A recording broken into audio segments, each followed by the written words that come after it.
Jumatatu ya Mei 18, msikilizaji. Kwanza nampisha mwenzangu Karo Robi hakusomea muktasari wa habari za ulimwengu. Karo, karibu. Shukran Skola. Rais wa Marekani Donald Trump kwa mara nyingine ametishia kuiangamiza Iran kama haitochukua hatua za haraka kufikia makubaliano ya amani baada ya mazungumzo kati yao kukwama. Haya yanakuja huku Israel ikithibitisha kuwa waziri mkuu wake Benjamin Netanyahu amefanya mazungumzo na bwana Trump kuhusu mzozo wa Iran. Vyombo vya habari vya Israeli vinaripoti kuwa viongozi hao wawili walijadili uwezekano wa kuanzisha upya vita dhidi ya Iran. Awali vyombo vya habari vya Iran viliripoti kuwa Marekani imeshindwa kuridhia hata moja ya mapendekezo yake ya kuvimaliza vita kati yao. Vyombo vya habari vya Lebanon vinaripoti kuwa shambulizi la kombora la Israel lilolenga jengo moja la makazi mashariki mwa nchi hiyo limemuua kamanda wa kundi la Islamic Jihad Wael Abdel Halim na binti. Wakati huo huo, wizara ya afya nchini humo inasema mashambulizi ya angani ya hivi punde ya jeshi la Israel yameua watu 5 wakiwemo watoto 2 kusini mwa Lebanon. Aidha, maafisa wa afya katika ukanda wa Gaza na wanasema watu 5 wameuawa na jeshi la Israeli. Rwanda imesema inaimarisha ukaguzi wa kiafya katika mpaka wake na Jamhuri ya Kidemokrasia ya Kongo ambako mkurupuko wa virusi vya Ebola umeripotiwa kuwaua zaidi ya watu 80 katika jimbo la Ituri lililoko mashariki mwa Kongo. Esther Luambano na taarifa zaidi. Baadhi ya wakazi wa mji wa Goma wameiambia BBC kuwa Rwanda inawaruhusu tu raia wake kuvuka mpaka kutoka Kongo. Shirika la Afya Duniani WHO limetangaza mlipuko huo wa hivi punde wa virusi vya Ebola kuwa dharura ya afya ya kutia wasiwasi kimataifa baada ya kisa cha ugonjwa huo kugundulika katika nchi jirani ya Uganda. Maafisa wa jimbo la kaskazini mashariki mwa Nigeria la Borno wametuma sungusungu kusaidia maafisa usalama kuwasaka watekaji nyara waliowateka takriban watoto 50 Jumaa iliyopita baada ya kushambulia shule 3 jimboni humo.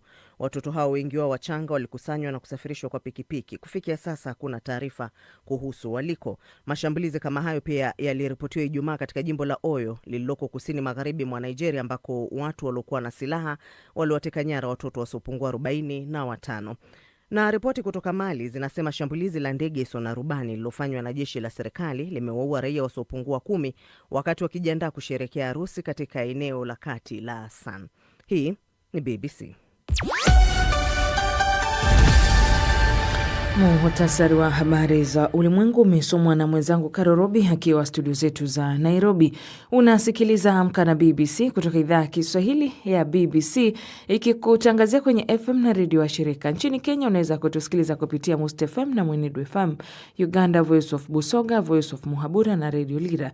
DRSL Lizadel Radio na Radio Muungano Beni. Nchini Tanzania Radio 1 Dar es Salaam, Radio Free Africa, kadhalika pia na CGFM Internet katika bbcswahili.com.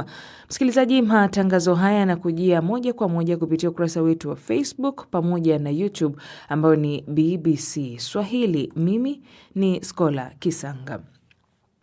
Shirika la Afya Duniani WHO limetangaza mlipuko wa hivi punde wa virusi vya Ebola kuwa dharura ya afya na kutia wasiwasi kimataifa. Mkurupuko huo uliozuka huko Jamhuri ya Kidemokrasia ya Kongo unaripotiwa kuathiri zaidi jimbo la Ituri linalopakana na Uganda na Sudan Kusini. Kufikia sasa zaidi ya watu 250 wanaaminika kuambukizwa huku zaidi ya vifo 80 vikiripotiwa. Naye Rais wa Uganda Yoweri Museveni ametangaza kufutiliwa mbali kwa maadhimisho ya siku ya mashahidi kwa hofu ya kusambaa kwa Ebola baada ya mwanaume mmoja mwenye umri wa miaka 59 kufariki Kampala kutokana na virusi hivyo. Rwanda yenyewe imetangaza itaimarisha ukaguzi wa kiafya katika mipaka yake na DRC. Isabela Mwagodi huyu hapa na taarifa zaidi. Kisa kipya cha Ebola kimegunduliwa katika mji wa mashariki wa Goma karibu na mpaka wa Rwanda. Zaidi ya watu 250 wanadhaniwa kuathiriwa na mlipuko huo kufikia sasa. Idadi kubwa ya vifo zaidi ya 80 vinavyoshukiwa kutokana na kirusi hicho vimetokea katika jimbo la Ituri nchini Kongo, karibu na mpaka wa Uganda na Sudan Kusini. Vipimo vya maabara vinaonyesha kuwa aina ya kirusi cha Ebola kilichoibuka, kinachojulikana kama Bundibugyo, haina chanjo wala matibabu yaliyoidhinishwa rasmi dhidi yake. Nchi jirani za DRC, Kenya na Uganda zimeimarisha ukaguzi wa afya katika maeneo yote ya kuingilia mpakani. Mashirika kadhaa ya kibinadamu yakiwemo shirika la WHO na lile la madaktari wasio na mipaka yanasaidia mamlaka za ndani katika juhudi za kudhibiti mlipuko huo.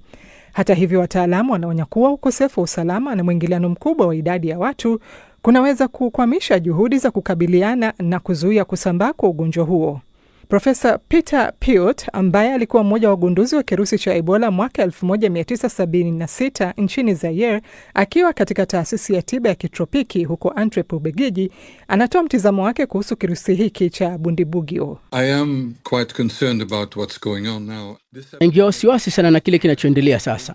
Vipimo vya uchunguzi tunavyotumia kwa Ebola havitambui maambukizi haya kwa urahisi, na chanjo zilizopo hatujui kama zafanya kazi dhidi ya aina hii ya Bundibugyo, na matibabu hakika kweli hayafanyi kazi. Mkurugenzi mkuu wa WHO Daktari Tedros Ghebreyesus ameonya kuwa kwa sasa kuna ukosefu mkubwa wa uhakika kuhusu idadi kamili ya watu walioambukizwa na kuenea kwa kijiografia kwa mlipuko huu. Nam ni Isabella Mwagodi. Rais wa Marekani Donald Trump kwa mara nyingine ametishia Iran kuwa sharti ichukue hatua za haraka kufikia makubaliano ya amani baada ya mazungumzo kati yao kukwama, akisema muda unayoyoma kufanya hivyo, la sivyo itaangamizwa. Haya yanakuja huku Israel ikithibitisha kuwa waziri mkuu wake Benjamin Netanyahu amefanya mazungumzo na Rais Trump kuhusu mzozo wa Iran. Florian Kaijage na taarifa zaidi. Taarifa za vyombo vya habari vya Israel zinasema viongozi hao walijadili uwezekano wa kufufua vita hivyo. Hapo awali, vyombo vya habari vya serikali ya Iran vilisema Marekani imeshindwa kufanya maafikiano yoyote madhubuti katika jibu lake kwa mapendekezo ya Tehran. Usitishaji mapigano umeanza tangu mwezi uliopita. Inakusudiwa kuwezesha mazungumzo katika mchakato unaopatanishwa na Pakistan, lakini pande zote mbili bado zinaonekana kuwa na misimamo tofauti. Rais wa Marekani Donald Trump ameonya Irani saa inayoyoma huku mazungumzo ya kumaliza vita yakikwama. Afadhali wasogee haraka au hawatakuwa na chochote, aliandika kwenye ukurasa wa jukwaa lake la Truth Social kuwa muda ni wa msingi. Kukosekana kwa maelewano kutoka kwa Washington kungesababisha mgogoro katika mazungumzo, shirika la habari la Mehr liliripoti. Ujumbe wa Trump ulirejelea tishio lake kwamba ustaarabu mzima utakufa isipokuwa Iran itakubali makubaliano ya kumaliza vita, muda mfupi kabla ya kutangazwa kwa usitishaji vita mapema Aprili. Kiongozi huyo alionya mapema wiki iliyopita kwamba mapatano yalikuwa kwenye msaada mkubwa wa maisha baada ya kukataa matakwa ya Tehran na kuyataja hayakubaliki kabisa. Ismail Bagel, msemaji wa wizara ya mambo ya nje ya Iran, alisisitiza kuwa walikuwa wawajibikaji na wakarimu. Shirika la habari la Irani la Tasnim lilijumuisha kumalizika mara moja kwa vita dhidi ya pande zote, lejereo la mashambulio yanayoendelea ya Israel dhidi ya Hezbollah inayoungwa mkono na Iran nchini Lebanon, kusitishwa kwa vikwazo vya jeshi la majini la Marekani katika bandari za Iran na hakikisho la kutokuwepo tena mashambulizi dhidi ya Iran. Pia waliripoti kujumuisha mahitaji ya fidia kwa uharibifu wa vita na msisitizo juu ya uhuru wa Iran kuhusu mlango bahari wa Hormuz. Shirika la habari la Irani la Fars lilisema Jumapili kwamba Washington iliweka masharti 5 kujibu pendekezo la Tehran.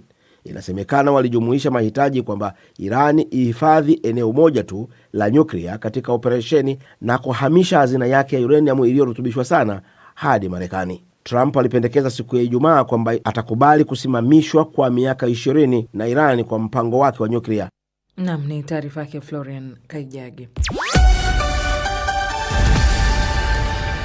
Nchini Kenya, vyama vya usafiri wa umma hii leo Jumatatu vimeitisha mgomo nchi nzima kulalamikia ongezeko la bei za mafuta lililotangazwa na serikali wiki iliyopita. Wadau mbalimbali wa sekta ya usafiri wamesema mgomo huo utaathiri sekta muhimu za usafiri wa umma, wakitaka pia wenye magari binafsi kujiunga katika mgomo huo. Ili kufahamu zaidi, mwenzangu Karorobi amezungumza na Ken Onyango, mwenyekiti wa kitaifa wa chama cha waendesha pikipiki maarufu bodaboda, lakini wana usafirishaji wa mizigo, madereva binafsi kote nchini Kenya. Sisi ni wanabiashara ambao wanahisi ya kwamba wamefinyiliwa kabisa na ongezeko ya bei ya mafuta ambayo kwa saizi unaona imeenda juu zaidi kwa asilimia kubwa sana. Tujawahi ona kitu kama hii. Imekuwa ni asilimia kubwa zaidi. Sisi tulijua pengine bei itaongezeka ndio, lakini hatukujua bei inaweza kuongezeka kwa asilimia ambayo tumeiona kwa sasa. Mngetaka serikali ifanye nini wakati serikali yenyewe imeshahoji kwamba haina budi bali kuongeza bei ya mafuta kutokana na mzozo unaoendelea Mashariki ya Kati? Ni ukweli, sisi wote tumeishuhudia.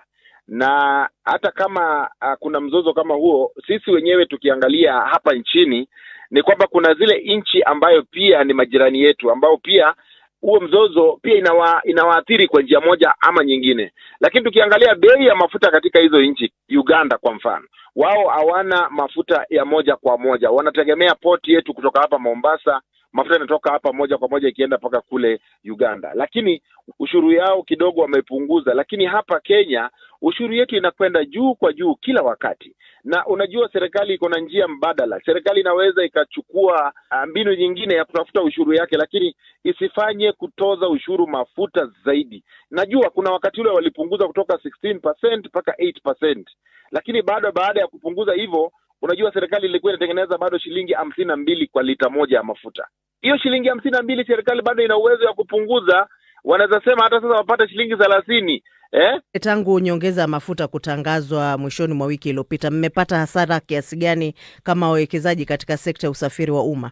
Tumepata hasara kubwa kwa sababu Kenya sasa imegeuzwa kama a walking nation, sio working nation. Unakuta watu asubuhi ni kupiga mguu, mtu anasema afadhali atembee asubuhi. Kama wengi unakuta watu wanaamka saa 11 asubuhi anaanza kutembea. Akuwa amepunguza ile nauli, ndio mahali ikuwa inabakia pengine inatoshana na ile kiwango ya fedha ambayo hako nayo, hapo ndiye anaweza akapanda gari ama apande pikipiki. Hiyo imesababisha sisi kupoteza abiria wale ambao tulikuwa tunawategemea na sisi pia tuweze kupata kipato chetu cha kila siku. Hiyo imepotea kabisa. Sasa hiyo imetuathiri kabisa, na hiyo peke yake inatuathiri sisi kiuchumi. Sisi ndio gurudumu ambaye inatumika kusukuma uchumi ya nchi, na sasa kama sisi tunaathirika namna hii, basi hata sisi tukidown na matuzi, nchi itasimama. Utadumu kwa muda gani huu mgomo ambao mmeuitisha kuanzia Jumatatu? Mgomo huu unawezaisha hata kesho, kwa sababu sisi nia yetu sio kukua kwa mgomo kwa muda mrefu.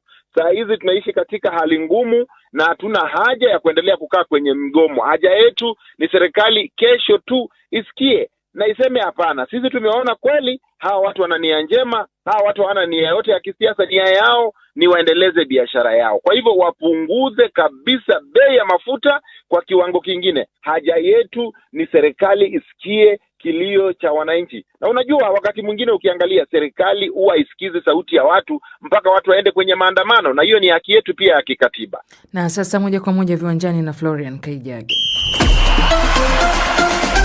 Asante sana Skola Kisanga. Tuanzie katika ligi ya mabingwa Afrika ambako wenyeji Mamelodi Sundowns ya Afrika Kusini ilijipatia ushindi finyu wa goli 1-0 dhidi ya AS FAR ya Morocco katika pambano lililopigwa jana Jumapili. Goli la Ubre Modiba dakika 37 ya mchezo lilitosha kwa mabingwa hao wa Afrika kwa mwaka 2016 matumaini ya kurejea katika umwamba huu.